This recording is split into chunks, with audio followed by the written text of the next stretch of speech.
Saludos, hoy en el debate CNE Plus vamos a hablar de la asignatura de Educación para la Ciudadanía. Queremos analizar cuál ha sido el desarrollo en las clases que se han impartido esta asignatura, cuál ha sido el nivel de aceptación, si podemos saber o evaluar hasta qué punto ha habido un cambio en la percepción por parte de los alumnos, cuál está siendo el movimiento de rechazo a esta asignatura, si es tan importante o no, como lo estamos tratando los medios de comunicación. Lo hacemos con dos personas que saben del asunto. Está con nosotros Carmen Pellicer, que es teóloga, que es autora del libro para Educación para la Ciudadanía de la editorial Santillana y que es experta en este tema. Muchísimas gracias, muy amable por estar con nosotros. Hola. Y está también con nosotros Jaime Urcelay, que es presidente de Profesionales por la Ética. Muchísimas gracias, muy amable. Muchas gracias a vosotros. La primera cuestión, del tiempo que lleva impartiéndose la asignatura de Educación para la Ciudadanía, ¿podemos sacar ya alguna conclusión? ¿Cómo está siendo recibida? ¿Cómo está siendo acogida por los alumnos? Bien, pues yo creo que después de un año de impartirse en 7 comunidades autónomas, el titular debería ser la experiencia de normalidad que se vive fundamentalmente en las aulas de esas comunidades. Yo he recorrido y he participado en muchas clases con profesores, con alumnos, y he visto muchos trabajos, he visto ahora procesos de evaluación en los últimos meses y me parece muy interesante. ¿Ese año de experiencia para ustedes ha significado qué? ¿O la evaluación que ustedes hacen de ese año de experiencia, cuál ha sido? Bueno, el balance no puede ser de normalidad desde el momento ese que se constata a través de datos oficiales de la Abogacía General del Estado que hay nada más y nada menos que 500 recursos judiciales presentados contra la asignatura en las 7 comunidades donde se ha impartido el pasado año. Hay un movimiento de rechazo muy importante que suma ya 45.000 objeciones y las encuestas fiables, por ejemplo la de Magisnet, que preguntan a los padres qué les parece esta asignatura, constatan dos cosas, que es en primer lugar no se sabe lo que es educación para la ciudadanía, en unos porcentajes alarmantes, y en segundo lugar no se entiende que una asignatura con estos planteamientos sea una asignatura obligatoria. Se prefiere que sea una asignatura optativa que responda efectivamente a una libre elección de los padres en lo que es una educación de la conciencia moral de sus hijos. ¿Realmente no se sabe lo que es la asignatura de Educación para la Ciudadanía? Si tuviera que redefinirla una vez más, bueno, ¿cuáles serían los contenidos básicos? Yo llevo más de 25 años en educación y es cierto, yo estoy de acuerdo con Jaime en que no se sabe lo que es educación para la ciudadanía, ni lo que nuestros hijos estudian en conocimiento del medio, ni lo que estudian en matemáticas, ni se sabe lo que estudian tampoco en filosofía, y un tema que me parece más urgente y sobre todo muy directamente relacionado con lo que vamos a hablar aquí, es que tampoco se sabe lo que hacen en la tutoría con los tutores. Quiero decir que yo creo que es cierto que en España necesitamos un planteamiento nuevo de la participación de la familia en la vida escolar, de una colaboración mucho más enriquecida, mucho más activa y además una participación real en los procesos educativos, no solamente en la organización de centro o en quién paga la factura a fin de mes. Y en ese sentido, pues posiblemente esto refleja pues muchas veces esa apatía y falta de participación real y de comprometerse activamente en lo que nuestros hijos hacen. Y en ese sentido, pues Educación para la Ciudadanía se ha rodeado también a nivel informativo de muchos fantasmas.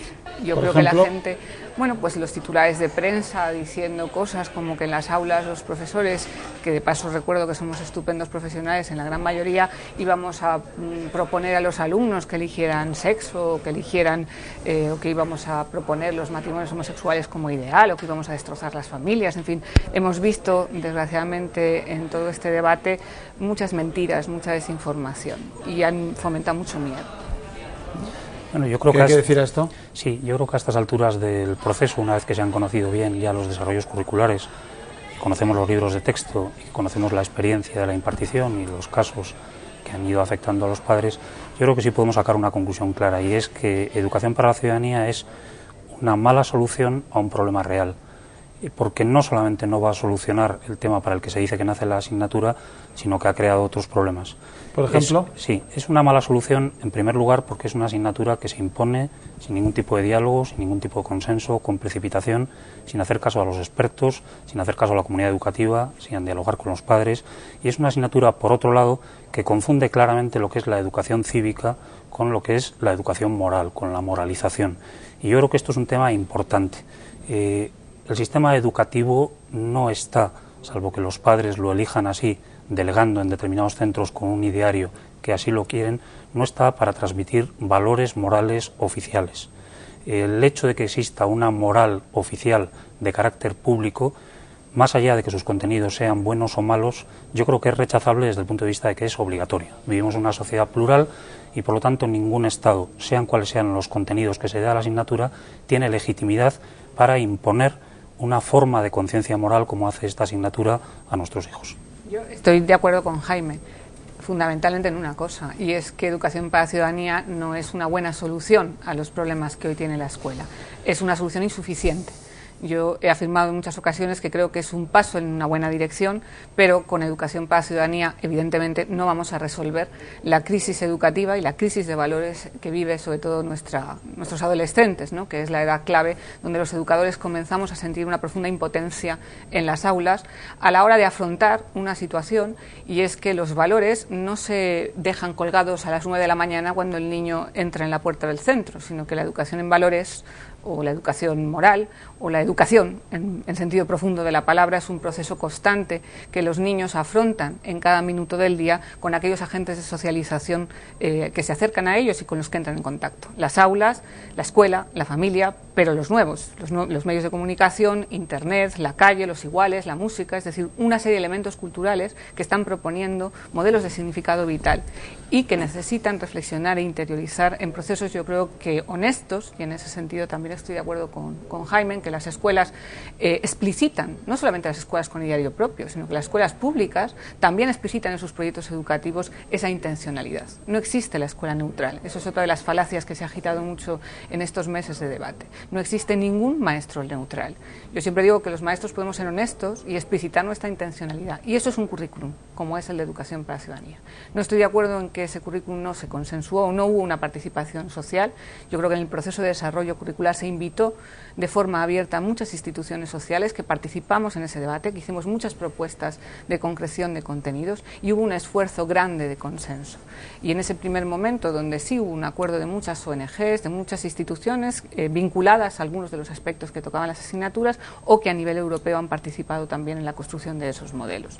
Y por lo tanto sí que responde a un proceso de diálogo social. Yo creo que el conflicto vino después, cuando se utilizó ese proceso como un arma política en una precampaña electoral que fue tremendamente crispada.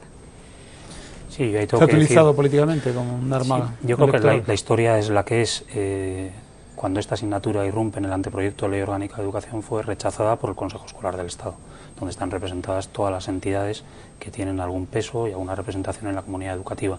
El proceso después de desarrollo, que es un proceso importante porque el enunciado que aparece en la LOE de la asignatura podía haber seguido caminos muy distintos, se lleva a cabo de una forma completamente opaca a través de instituciones completamente afines al Ministerio de Educación y Ciencias, sin ningún tipo de disenso prácticamente, y desde luego excluyendo, a pesar de las peticiones en este sentido, a las asociaciones representativas de los padres de los alumnos, sean del signo que sea, que todos sabemos que desgraciadamente en este tema pues hay también mucha polarización. Una vez que se ha constatado además que hay una parte muy importante de la comunidad educativa que se opone a esta asignatura, yo creo que lo lógico es, en lugar de haber acudido a la amenaza, a la arrogancia, a la ley por encima de todo, a la obediencia ciega, etcétera, yo creo que hubiera sido deseable un proceso de diálogo para entender realmente cuál era el problema de la asignatura, para buscar alguna solución que fuera aceptable y, en definitiva, para lo que los padres estamos proponiendo, y es que esto sea voluntario, es decir, que esta pretensión de incorporar a la escuela de manera obligatoria una especie de sucedáneo de la religión, pero de manera obligatoria, por la que todo el mundo tiene que pasar, te guste o no te guste, creas en ello o no, yo creo que es un tema grave desde el punto de vista de lo que supone la protección de las libertades en España. Yo creo que la educación para los derechos humanos y para la ciudadanía no es una cuestión de creencias personales. Quiero decir, yo creo que he sido profesora de religión durante muchos años, soy creyente, y por lo tanto creo que es perfectamente compatible y necesaria además una enseñanza religiosa apropiada junto con una educación para la ciudadanía que sea común a todos los ciudadanos. Cuando este debate se plantea en Europa a partir de los años 70, desde bien principio desde sus inicios se estableció esa distinción. Y una de las razones es la búsqueda que tenemos las sociedades interculturales, multiculturales, de buscar una serie de valores comunes irrenunciables, que estén por encima de cualquier convicción personal o de cualquier ideología y que estén además fundamentadas en la Declaración Universal de los Derechos Humanos. Y los documentos europeos insisten a lo largo de las distintas declaraciones del Consejo de Europa, de la Comisión y de los organismos competentes en materia de educación, que la naturaleza de esa enseñanza tiene que tener un carácter práctico, es decir, a los alumnos no solamente hay que enseñarles contenidos, no solamente hay que enseñarles cuáles son los derechos humanos, sino que la escuela tiene una responsabilidad de enseñarles a practicarlos y a respetarlos de forma proactiva. Y esa es la naturaleza de estos estudios en todos los países que tienen, no hay que olvidar, ya 26 países europeos implantada la asignatura. Los medios de comunicación han dicho mucho, sí, en Europa será ciudadanía, pero será otra ciudadanía. No, mire usted, quiero decir, las personas que participamos en la construcción curricular teníamos delante los currículums de los países diferentes. Yo pertenezco en el Foro de la Sociedad Civil de la Comisión desde hace muchos años al Seminario de Ciudadanía y he visto, y he viajado mucho, he visto cómo se imparte, he visto los textos y los materiales en muchos países y prácticamente los grandes bloques de contenidos son coincidentes. Ha habido un fenómeno de insumisión, habría que decir, o de rechazo a esa asignatura, usted lo señalaba, y en el caso concreto de la Comunidad de Valencia ha habido una especie de alternativa a esa de canalización de ese rechazo que consiste en dar la clase en valenciano y en inglés. ¿A usted eso qué le parece? Yo creo que ahí no conviene mezclar dos cosas distintas. Una cosa es el fenómeno del movimiento de objeción de conciencia, que está teniendo además de manera abrumadora el respaldo de los tribunales de justicia. Son ya más de 100 las sentencias y autos que dan la razón a los padres en cuanto a que les asiste un derecho constitucional a quedar exentos de la asignatura si consideran, como comprueba además el tribunal, que entra en conflicto con su conciencia. Esto es un tema que ha movido ya a 45.000 objetores a declararse como tales, y otra cosa es una iniciativa de una administración educativa, la valenciana, que en algo que a muchos nos pareció desde el principio un verdadero disparate, ha decidido que esta asignatura, en lugar de darse en castellano, se va a dar en inglés. Yo creo que esto no tiene nada que ver con el debate de fondo, es una iniciativa de tipo académico para promover el inglés en las aulas, que a mí me parece muy cuestionable por muchas razones que están aflorando ahora y que demuestran que la iniciativa es un esperpento y mantenida, a pesar de todos los pesares, doble esperpento todavía. ¿Su opinión sobre esto? Bien, en primer lugar el tema de las objeciones y de los recursos. Ha habido recursos a favor y recursos en contra. Los recursos a favor se concentran en algunas comunidades, los en contra en otras, y lo que dicen los recursos es que hay que esperar a la resolución del Tribunal Supremo. Entonces, de momento hay una exención hasta que el Tribunal Supremo se pronuncie. Yo creo que la noticia no es que haya 45.000 peticiones de objeción, que además muchas de ellas no son pertinentes, es decir, no son para el curso que comienza. La noticia es que hay 1,5 millones de estudiantes y que el 99% de ellos cursarán la asignatura este año con toda normalidad. Y por otra parte, el tema de Valencia, como además soy valenciana, pues coincido con Jaime, me parece un total esperpento. La Comunidad Valenciana ocupa el dudoso honor de ser una de las comunidades con más alto índice de fracaso escolar.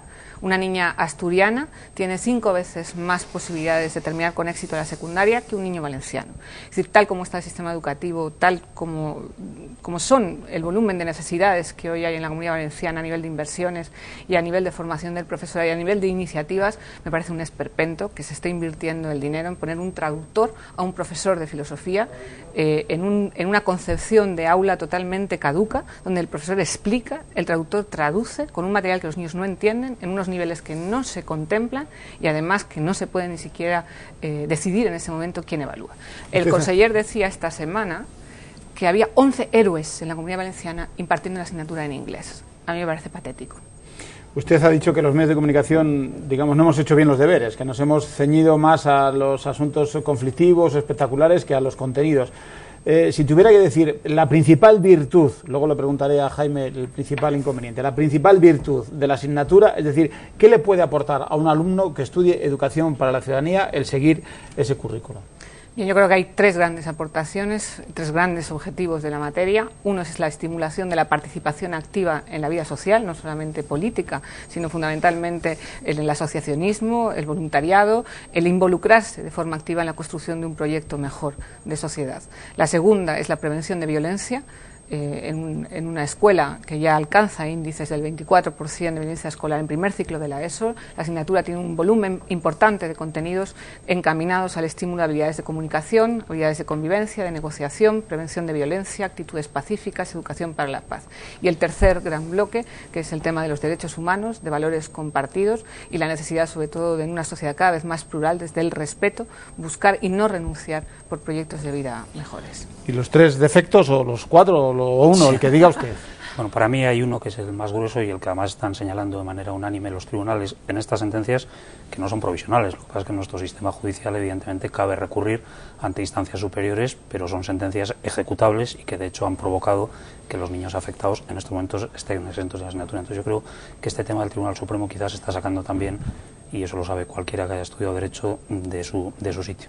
¿Cuál es el defecto más importante? Yo creo que hay uno fundamental, y es que esta asignatura establece una diferenciación entre la moral pública y la moral privada. Y establece una moral pública obligatoria, una moral pública que se impone a todos. El Estado ha encontrado ya cuáles son los valores que nos pueden redimir, que nos pueden hacer evitar el mal, y nos lo impone a todos como una moral pública. Yo creo que esto tiene algunos problemas importantes. En primer lugar, la diferenciación entre moral pública y moral privada yo creo que no se sostiene ni es constitucional, como ha dicho el Tribunal de La Rioja. Las personas somos una, y eso de la doble moral yo creo que no obedece a la realidad, porque la conciencia moral es personal y por lo tanto creo que esa distinción, más allá de los ámbitos de actuación de la persona, es incorrecta. Pero es que además hay algo en la asignatura que contradice eso, y es que la asignatura entra de lleno en temas que son de moral privada, como es claramente el bloque que se dedica a los afectos y a las emociones, que es una cuestión absolutamente íntima, o a la construcción de la identidad personal. Y eso se quiere condicionar desde una determinada concepción de la moral pública, que ¿en qué consiste? En una cosa muy básica, y es que el último criterio para interpretar qué son los derechos humanos, qué es moral, qué está bien y qué está mal, es lo que dicen las leyes. Estamos, por lo tanto, confundiendo ley y moral, y esto es un tema, desde mi punto de vista, muy grave. Bien, yo creo, y estoy de acuerdo con Jaime, que no hay una distinción y una partición, como se ha hecho en algunos ámbitos, entre la moral pública y la moral privada, sobre todo a nivel pedagógico. No se puede educar a un niño en unos valores para la convivencia si no se le ayuda a construir sus propios valores personales. Lo que no está tan claro es que los valores personales o privados, entre comillas, no tengan ningún límite. Y un ejemplo que es claro y que se aduce mucho cuando se comenzó a construir la asignatura es lo que afecta al tema de la mujer, que además es una de las cosas que tanto se ha azuzado también en medios de comunicación. Que si eso? Bueno, uno puede pensar lo que quiera, una familia puede pensar lo que quiera sobre la mujer, pero está claro que la ablación del clítoris, por muy cultural que sea, no es tolerable. Que las niñas concierten matrimonios siendo menores con adultos por razones religiosas de la familia tampoco es tolerable. Hay muchas prácticas que pueden tener un carácter cultural, responder a un sistema de creencias personal o incluso familiar, pero que desde luego no son tolerables en una sociedad que pretende preservar el derecho justamente de los niños a ser educados de forma integral desde el respeto a los derechos fundamentales de la persona. Si me permites, ahí sobre el tema este de la mujer, porque yo creo que efectivamente es donde quizá ha habido más confusión. Estás poniendo unos ejemplos límite que además culturalmente son muy poco representativos en España, afortunadamente, y ojalá nunca lo sean, porque estoy totalmente de acuerdo que son contrarios a la dignidad de la mujer y no son aceptables, pero lo que ha sido polémico es el famoso tema del género. Y también nuestros tribunales han dicho ya que cuidado, porque esa ideología que existe efectivamente y que es sostenible... Explíquelo, por favor, explíquelo. Sí, con mucho gusto. ¿Me dejas un segundito, por favor, sí, Carmen, nada más? La ideología de género es una ideología que surge en determinados ámbitos del feminismo radical en los Estados Unidos a final de los 80, que como camino o como propuesta para conseguir de una vez la igualdad entre la mujer y el varón, acude a un expediente intelectual o ideológico que consiste en decir que realmente no existe una diferenciación sexual constitutiva desde el mismo momento de la concepción y del nacimiento, sino que la sexualidad es algo cultural, es algo adquirido, que depende fundamentalmente de factores culturales, ideológicos y en última instancia del deseo. De tal manera que hay que entender que son los niños los que de una manera completamente abierta en un momento de la preadolescencia tienen que saber cuáles son las diferentes opciones de sexualidad para elegir aquella que desde el punto de vista de sus deseos mejor se adecua a lo que quiera. Esto está reflejado en algunos de los libros de texto, en otros no, está de alguna manera permeando el currículo mínimo y está en algunos casos presente de manera explícita en el caso de algunos currículos autonómicos, como es el de Extremadura, que ha recurrido a la feria, a quien representa Carmen, ¿verdad? Bien, yo creo claro que no represento a nadie. Hecho en primero, ahí hablo a título personal. Hay dos referencias en el currículum al tema de género. Una está asociada a la prevención de la violencia de género, está presente de forma explícita en el currículum de cuarto de la ESO, también está presente en el currículum de segundo o tercero de la ESO, según la comunidad autónoma. Y la otra referencia es el tema de la feminización de la pobreza. Son las dos únicas referencias al tema de la mujer que aparecen en el currículum del Ministerio de Educación, en dos criterios de evaluación, donde siempre se une la expresión género al tema de violencia. En las descalificaciones que se han hecho de la asignatura siempre se descalifican a niveles generales, contenidos en mano, que es lo que yo invitaría a hacer a los padres, con el currículum en mano, que está colgado en la página del Ministerio de Educación y en las páginas, los originales, no las versiones que se han hecho después en determinados medios. No hay... Con la cantidad de mujeres muertas anualmente, todavía rondamos unas 70 mujeres muertas anualmente en España. Casos de denuncia de violencia de género, venía ahora escuchando en radio, en Murcia este trimestre pasado rondaban las 18.000. ¿De qué estamos hablando? Yo creo que se ha distorsionado mucho una intención explícita de los que fuimos coautores de ese currículum de trabajar en una construcción de modelos de relación que sean positivas y que prevengan justamente esto. En un momento donde además los psicólogos señalan de forma preocupante como hay una involución en la vivencia del hecho de ser hombre y mujer, el fracaso masculino supera en España en este momento 14 puntos al fracaso de las niñas. Hay un serio problema que ronda en una deficiente educación para la igualdad. Yo no creo para nada que haya una pretensión ideológica manipuladora para elegir determinados. Eso no tiene nada que ver con el currículum de educación. Estoy hablando para de hechos, o sea, no creo que hayas leído. Los libros de texto, sí he leído todos los libros de texto. Hay 17 en el mercado y hay panfletos de un lado y panfletos del otro. Porque en los dos lados hay panfletos. Y claro, ¿y es tolerable una asignatura que provoca panfletos en la escuela? Panfletos hay en la escuela de todas clases y en todas las materias. Lo que no es normal es que para desarrollar una asignatura oficial y obligatoria uno vaya a cualquier librería de libros de texto y se encuentre con que hay una diversidad de enfoques ideológicos, algunos verdaderamente aberrantes en un sentido o en otro, para desarrollar una misma asignatura obligatoria. Yo creo que cualquiera con un mínimo sentido común dice, ahí está fallando algo, porque un currículum que se presta a que se enseñen de manera obligatoria en centros públicos donde los padres no tienen ninguna capacidad para elegir ni el libro de texto ni el profesor, determinadas concepciones ideológicas que pueden ser muy respetables y todo lo que se quiera, pero desde luego suponen una violación flagrante no de la neutralidad de la escuela, pero sí de la neutralidad del Estado en la educación, que nos guste o no, es un principio constitucional consagrado en el artículo 27 y refrendado por una jurisprudencia permanente y constante. El Estado en la educación tiene un papel neutral en lo que se refiere a los valores morales. La convivencia está garantizada en un Estado de Derecho por el cumplimiento de la Constitución y las leyes, no por la imposición de valores morales a los niños. Yo creo que el Estado no tiene una posición neutral, sino subsidiaria, y debe garantizar el derecho de todo niño a ser bien educado. Y todos sabemos, todos los que hemos estado en las aulas muchos años, hemos tenido hijos de padres racistas, de padres machistas, de padres violentos, y hemos procurado y hemos intentado... ¿Quién defiende semejante cosa? El sistema público o concertado de enseñanza, perdón, ahí termino, los profesores somos garantes de que esos niños, a pesar de vivir en situaciones adversas o con familias que no educan bien, tienen derecho a ser bien educados. Y esa tarea subsidiaria del Estado no lo deja como neutral, sino como comprometido en la defensa de esos derechos fundamentales de la persona. Y en cuanto a los libros de texto y que hay panfletos, yo quiero recordar que educación sexual es un eje transversal obligatorio en las escuelas desde hace ya más de 20 años, que aparecía de forma explícita en la educación ética, porque manuales de educación sexual explícita con contenidos mucho más polémicos o conflictivos de los que ha tratado la asignatura, los llevamos trabajando en las escuelas en el área de acción tutorial desde hace muchísimos años. Pero no es un tema sobre el boom mediático que se ha montado alrededor de esto ha hecho que de educación para la ciudadanía hayan salido, además de libros de texto, los grandes libros de texto de las editoriales fundamentales que se utilizan y se venden, y ahí están las cifras de mercado y que están usándose en las aulas, pues además hay, que yo creo que es muy anecdótico, algunos panfletos pues que eligen personas con otras intenciones que poco tienen que ver con la educación. Pero insisto en que estos temas no son nuevos. No hay ningún tema, ninguno, en el currículum de educación para la ciudadanía que no esté explícitamente en las leyes de educación anteriores que hemos tenido en este país. ¿Me permites que te identifique alguno? Yo creo que es el primer caso donde nos encontramos en una asignatura, vuelvo a insistir, obligatorio, que todo este debate yo creo que hubiera sobrado si la asignatura hubiera sido lo que tenía que ser, y es efectivamente un recurso, una herramienta que se brinda a los padres que quieren este tipo de apoyo para educar a sus hijos exactamente igual, y tú lo conoces bien porque eres profesora de religión, que ocurre con la clase de religión. Los padres que quieren religión para sus hijos eligen ese sistema de valores morales o esa experiencia religiosa o como quieras llamarle. Los niños que quieren esta formación o los padres que quieren esta formación en valores para sus hijos lo quieren, pero puede haber otros que no.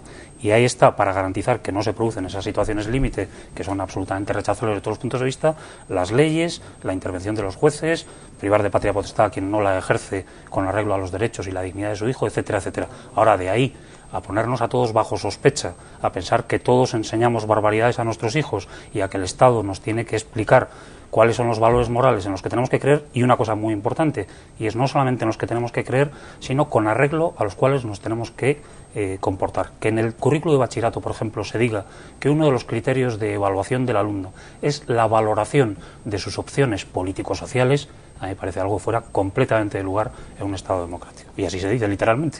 Bien.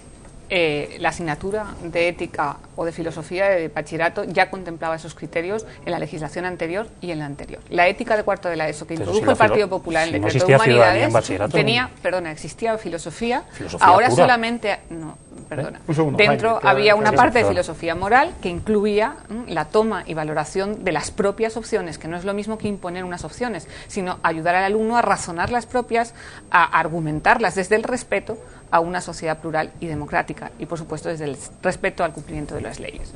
Insisto en que no hay ningún tema nuevo. Los ejes transversales tenían temas mucho más polémicos. La asignatura, vuelvo a repetir, de cuarto de la ESO de ética ya tocaba todos estos temas, la gran mayoría de ellos, y la llevamos impartiendo desde hace muchos años. Y los libros de texto de ética de cuarto de la ESO tocaban temas mucho más delicados que se suprimieron en las negociaciones de la asignatura de educación para la ciudadanía, que, si me permite la expresión coloquial, se ha quedado mucho más light de lo que era la anterior, justamente por esta presión mediática. Carmen Pellicer, tenemos que terminar. Muchas gracias, muy amable por estar con nosotros. Gracias. Jaime Orcelay, encantado de que haya venido al debate. Gracias. Muchas gracias por su presencia aquí. A ustedes muchas gracias por estar ahí. Un debate con argumentos, desde luego, sobre un asunto importante, la educación para la ciudadanía, el primer año de la puesta en práctica de esta materia. Si quieren, nos vemos el próximo día con otro asunto de su interés, con otros dos invitados, ya saben, como siempre, aquí en el Debate CNE Plus. Hasta la próxima.